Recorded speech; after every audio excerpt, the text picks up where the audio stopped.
एवं अन्य गणमान्य अतिथियों का भी स्वागत करता हूं।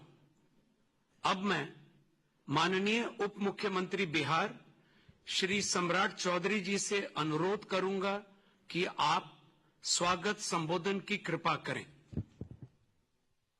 आज बिहार राज्य जीविका निधि साख सहकारी संघ लिमिटेड पटना के शुभारंभ कार्यक्रम में मैं सबसे पहले भारत जीविका निधि साख सहकारी संघ, इससे गांव-गांव में जीविका से जुड़ी बहनों को अब और आसानी से पैसा मिलेगा, उन्हें आर्थिक मदद मिलेगी। इससे वो जो काम करती है, जो व्यवसाय करती है, उसे आगे बढ़ाने में बहुत मदद मिलेगी। और मुझे ये देखकर भी बहुत खुशी है कि जीविका निधि की व्यवस्था पूरी तरह डिजिटल है, यानी किसी के पास जाने की जरूरत नहीं, सब काम फोन से ही हो जाएगा। मैं बिहार की माताओं बहनों को जीविका सहकारी संघ की बहुत बहुत बधाई देता हूं और इस अद्भुत पहल के लिए श्रीमान नीतीश जी का, बिहार की एनडीए सरकार का, उनका भी बहुत बहुत अभिनंदन करता हूं। साथियों, विकसित भारत का बहुत बड़ा आधार है भारत की सशक्त महिलाएं, और महिलाओं को सशक्त करने के लिए बहुत जरूरी है कि उनकी जिंदगी से हर प्रकार की मुश्किलें कम हो। इसलिए हम माताओं, बहनों, बेटियों की जिंदगी को आसान बनाने के लिए अनेक विध काम कर रहे हैं, अनेक प्रकार के काम कर रहे हैं। हमने महिलाओं के लिए करोड़ों शौचालय बनवाए ताकि उन्हें खुले में शौच की मजबूरी से मुक्ति मिले। हमने प्रधानमंत्री आवास में, पीएम आवास में करोड़ों की संख्या में पक्के घर बनवाए और इसमें ये भी ध्यान रखा कि वो घर हो सके तो महिलाओं के नाम पर हो। महिला जब घर की मालकिन होती है तो उसकी आवाज का भी वजन बढ़ जाता है। माताओं, बहनों, हमने पीने के साफ पानी का संकट खत्म करने के लिए हर घर जल योजना चलाई। माताओं, बहनों को इलाज की परेशानी ना हो, इसलिए हमने 5 लाख रुपए तक का मुफ्त इलाज कराने वाली आयुष्मान योजना चलाई। केंद्र सरकार आज मुफ्त राशन की योजना भी चला रही है। इस योजना ने हर मां को इस चिंता से मुक्ति दिलाई है कि आज घर में बच्चों का पेट कैसे भरेगा। महिलाओं की आमदनी बढ़ाने के लिए हम उन्हें लखपति दीदी, ड्रोन दीदी और बैंक सखी भी बना रहे हैं। ये सारी योजनाएं माताओं बहनों की सेवा का एक बहुत बड़ा महायज्ञ है। और आज इस कार्यक्रम में मैं आपको ये भरोसा देता हूं कि आने वाले महीनों में बिहार की एनडीए सरकार इस अभियान को और तेज करने जा रही है। साथियों, बिहार वो धरती है जहां मातृशक्ति का सम्मान, मां का सम्मान हमेशा से सर्वोपरि रहा है। यहां गंगा मैया, कोसी मैया, गंडकी मैया, पुनपुन मैया, इन सब की पूजा होती है। और हम सब गर्व से कहते हैं, जानकी जी यहां की बेटी हैं। बिहार के संस्कार में पली बड़ी यहां की सिया धिया दुनिया की सीता माता है। छठी मैया को नमन करके हम सब धन्य हो जाते हैं। कुछ दिनों बाद नवरात्र का पावन पर्व शुरू होने वाला है। पूरे देश में नव दुर्गा की पूजा होगी, मां के 9 रूपों की। लेकिन बिहार और पूर्विया इलाके में नव दुर्गा के साथ सतबहिनी पूजा की परंपरा भी पीढ़ियों से है। मां के रूप में 7 बहनों की पूजा की परंपरा, मां के प्रति श्रद्धा और विश्वास, ये बिहार की पहचान है। मां के लिए ही कहा गया है, अपने सुखल पाकल खाके, रखली सबके भरम बचा के। उनकर रोवा जे दुखाई, तब भलाई ना होई। केहू कतनो दुलारी, बाकी माई ना होई। साथियों, हमारी सरकार के लिए मां की गरिमा, उसका सम्मान, उसका स्वाभिमान बहुत बड़ी प्राथमिकता है। मां ही तो हमारा संसार होती है, मां ही हमारा स्वाभिमान होती है। इस समृद्ध परंपरा वाले बिहार में कुछ दिन पहले जो हुआ, उसकी मैंने कभी कल्पना तक नहीं की थी। किसी बिहार के मेरे भाई बहन ने कल्पना नहीं की होगी, हिंदुस्तान के किसी व्यक्ति ने कल्पना नहीं की होगी।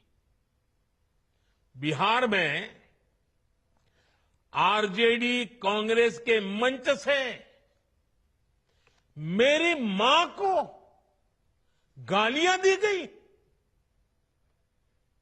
ये गालियां सिर्फ मेरी मां का अपमान नहीं है, ये देश की मां, बहन, बेटी का अपमान है। मुझे पता है आप सबको भी, बिहार की हर मां को, बिहार की हर बेटी को, बिहार के हर भाई को ये देख सुनकर कितना बुरा लगा है। मैं जानता हूं इसकी जितनी पीड़ा मेरे दिल में है, उतनी ही तकलीफ मेरे बिहार के लोगों को भी है। और इसलिए आज जब इतनी सारी तादाद में लाखों बिहार की माताओं बहनों के मैं दर्शन जब कर रहा हूं, जब आपकी मौजूदगी है, तो आखिर मैं भी एक बेटा हूं। जब इतनी सारी माताएं बहनें मेरे सामने हैं, तो आज मेरा मन भी, मेरा दुख आपको साझा कर रहा हूं, ताकि मेरी पीड़ा आप माताओं बहनों के आशीर्वाद से मैं इसे झेल पाऊं। माताएं बहनें, आप सबको पता है, मैं करीब 50-55 साल से समाज और देश की सेवा में लगा हूं। मैं राजनीति में तो बहुत देर से आया था। समाज के चरणों में मुझसे जो बन सकता था करने की मैं कोशिश करता था। मैंने हर दिन, हर क्षण अपने देश के लिए, मेरे देशवासियों के लिए मुझसे जो हो सका, जहां हो सका, पूरे लगन से, मेहनत से काम करता रहा। और इसमें मेरी मां के आशीर्वाद, मेरी मां की बहुत बड़ी भूमिका रही है। मुझे मां भारती की सेवा करनी थी, इसलिए मुझे जन्म देने वाली मेरी मां ने मुझे अपने दायित्वों से मुक्त कर दिया था। और मां ने मुझे आशीर्वाद दिया कि बेटा जाओ, देश की करोड़ों माताओं की सेवा करना, देश के गरीबों की सेवा करना।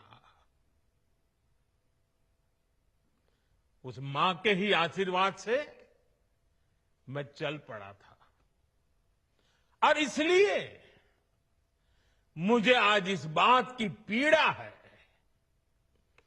कि जिस मां ने मुझे देश सेवा का आशीर्वाद देकर देश सेवा के लिए रवाना किया, भेजा। हर मां चाहती है कि उसका बेटा उसकी सेवा करे। हर मां चाहती है कि बेटा बड़ा हो, मां के लिए कुछ न कुछ करता रहे। लेकिन मेरी मां ने खुद के लिए नहीं, आप जैसी करोड़ों माताओं की मैं सेवा कर सकूं, इसलिए खुद से अलग करके मुझे जाने की इजाजत दी। आप सब जानते हैं, अब मेरी मां का शरीर तो इस दुनिया में नहीं है। कुछ समय पहले 100 साल की उम्र पूरी करके वो हम सबको छोड़ के चली गई। मेरी उस मां को, जिसका राजनीति से कोई लेना देना नहीं, जिसका शरीर भी अब नहीं है,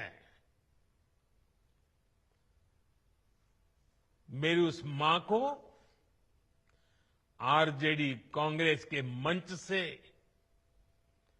भद्दी भद्दी गालियां दी गई। माताएं बहनें, मैं देख रहा हूं आपके चेहरे, आपको भी कितना दर्द हुआ होगा। मैं देख रहा हूं कुछ माताओं के आंख में आंसू मुझे नजर आ रहे हैं। ये बहुत ही दुख देने वाला है, कष्ट देने वाला है, पीड़ा देने वाला है। क्या गुनाह उस मां का, क्या गुनाह जैसे भद्दी गालियां सुना दी जाए। साथियों, हर मां अपने बच्चों को बहुत तपस्या करके पालती है। यहां मेरे सामने बैठी हुई हर मां उतनी ही लगन से, उतनी ही तपस्या से अपने बच्चों को पालती है। बच्चों से बड़ा मां के लिए कुछ नहीं होता है। मैंने भी बचपन से अपनी मां को ऐसे ही रूप में देखा था। उन्होंने बहुत गरीबी में बहुत सारी तकलीफें सहते हुए अपने परिवार को, हम सब भाई बहनों को पाला था। मुझे याद है, बारिश का मौसम आने से पहले मां इस कोशिश में जुट जाती थी कि छत न टपके, ताकि उसके बच्चे चैन से सो सके। मां बीमार होती थी, फिर भी पता तक नहीं चलने देती थी। काम करती रहती थी, काम पर जाती थी। वो जानती थी कि अगर उसने एक दिन आराम किया तो हम बच्चों को दुख सहना पड़ेगा। कठिनाइयों का पता मेरे पिताजी को भी लगने नहीं देती थी मां। वो अपने लिए कभी कोई नई साड़ी तक खरीदती नहीं थी। वो एक एक पाई जमा करती थी ताकि अपने बच्चों के लिए एक जोड़ी कपड़ा बनवा सके। और बात भले मैं मेरी मां की कर रहा हूं, लेकिन मेरे देश में करोड़ों मां ऐसे ही तपस्या करती है। मेरे सामने जो माताएं बहनें बैठी है ना, उन्होंने भी इतना ही कष्ट झेला है। एक गरीब मां जीवन भर ऐसे ही तप कर अपने बच्चों को शिक्षा दीक्षा देती है, ऊंचे संस्कार देती है। इसलिए मां का स्थान देवी देवताओं से भी ऊपर माना जाता है। बिहार के ही संस्कार हैं, और हर बिहारी के मुंह से तो वो बात यूं ही निकलती है, माई के अस्थान देवता पितर से भी ऊपर होला। काहे की आपन बाल बच्चा खातिर ऊ कौनो देवी नियर परछाई बनके पोस पाल के बड़े करेली, खुद ही दुख सह के दिखावेली संसार। माई के बिना तो कवनो जिंदगी भी ना पनप सकेला। यही से तो बारी माई महान। इसलिए साथियों, कांग्रेस आरजेडी के मंच से गाली, भद्दी गाली केवल मेरी मां को नहीं दी गई है। ये भद्दी भद्दी गाली करोड़ों माताओं बहनों को दी गई है। साथियों, एक गरीब मां की तपस्या, उसके बेटे की पीड़ा, ये शाही खानदानों में पैदा हुए युवराज नहीं समझ सकते। ये नामदार लोग तो सोने चांदी का चम्मच लेकर पैदा हुए हैं।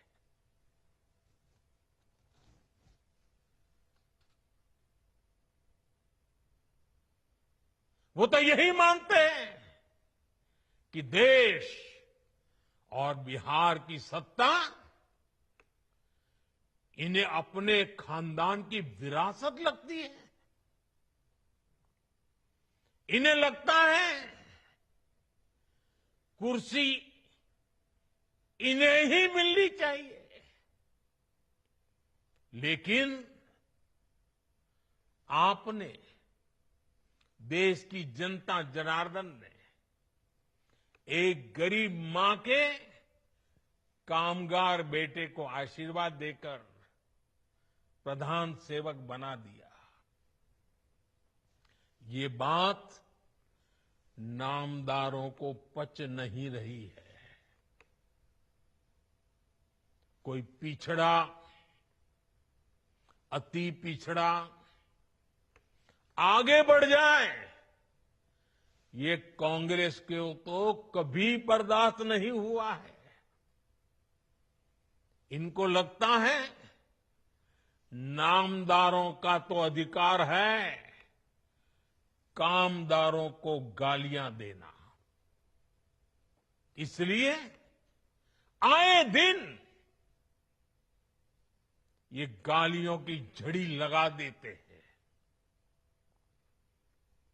माताएं बहनें, आप भी सुना होगा, आपके भी कान पे पड़ा होगा कि मुझे भी इन्होंने कैसी कैसी गालियां नहीं दी।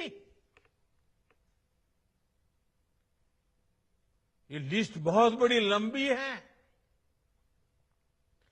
और उनका कोई बड़ा नेता भी ये गालियां देने में बाकी नहीं रहा है। ये नफरत, ये नामदारों का अहंकार, ये कामदार के खिलाफ गाली बनकर के फूटता रहता है। कभी ये मुझे नीच कहते हैं, गंदी नाली का कीड़ा कहते हैं, जहर वाला सांप बोलते हैं। आपने तो अभी अभी सुना होगा, यहां बिहार चुनाव में भी मुझे तू तड़ाक करके गाली देकर इनकी नामदार वाली सोच बार बार उजागर हो रही है। और इसी सोच की वजह से ये लोग अब मेरी स्वर्गीय मां को, जिसका शरीर नहीं रहा है, जिसका राजनीति से कोई लेना देना नहीं है, ऐसी मेरी स्वर्गीय मां को भी अपने मंच से गालियां दिलवाने लगे हैं। साथियों, मां को गाली देने वाली सोच, बहन को गाली देने वाली सोच महिलाओं को कमजोर समझती है। ये मानसिकता महिलाओं को शोषण और अत्याचार की वस्तु मानती है। इसलिए जब जब महिला विरोधी मानसिकता को सत्ता मिली है, सबसे ज्यादा तकलीफें माताओं, बहनों को, बेटियों को, महिलाओं को ही झेलनी पड़ी है। और ये बात बिहार की मेरी माताओं बहनों से ज्यादा कौन समझेगा। आरजेडी के दौर में जब बिहार में अपराध और अपराधी बेलगाम थे, जब हत्या, फिरौती और बलात्कार सामान्य बात थी, आरजेडी सरकार हत्यारों और बलात्कारियों को संरक्षण देती थी। आरजेडी के उस राज की सबसे ज्यादा चोट किसे उठानी पड़ती थी? बिहार की मेरी माताओं को, बिहार की मेरी बेटियों को, बिहार की मेरी बहनों को, हमारी बिहार की महिलाओं को उठानी पड़ती थी। महिलाएं घर से बाहर निकलने में सुरक्षित नहीं थी। उनके पति, उनके बेटे शाम तक जिंदा घर लौटेंगे, इसका कोई ठिकाना नहीं होता था। कब उनका परिवार उजड़ जाएगा, कब फिरौती के लिए उन्हें अपने जेवर बेचने पड़ जाएंगे, कब कोई माफिया उन्हें घर से उठवा लेगा, कब उनका सुहाग उजड़ जाएगा। हर महिला इसी खौफ में जीती थी। बिहार लंबी लड़ाई लड़कर उस अंधेरे से बाहर निकला है। आरजेडी को हटाने और बार बार हराने में बिहार की आप सभी महिलाओं की बहुत बड़ी भूमिका रही है। इसलिए आरजेडी हो या कांग्रेस, ये लोग आज सबसे ज्यादा आप सभी महिलाओं के प्रति भी बौखलाए हुए हैं। बिहार की हर महिला को इनकी मंशा समझनी चाहिए। ये लोग आपसे बदला लेना चाहते हैं। ये मौके की तलाश में हैं ताकि आपको सजा दे सके। साथियों,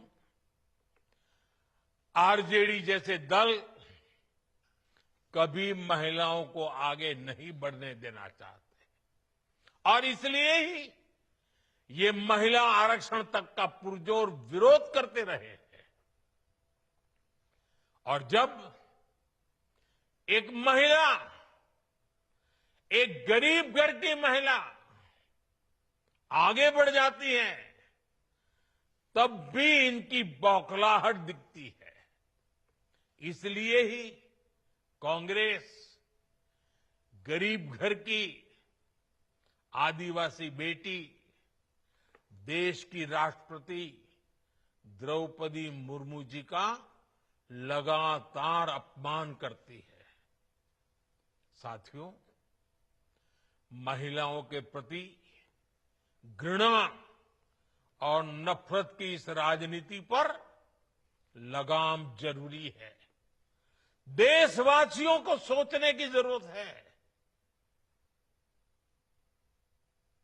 कैसी भाषा बोली जा रही है।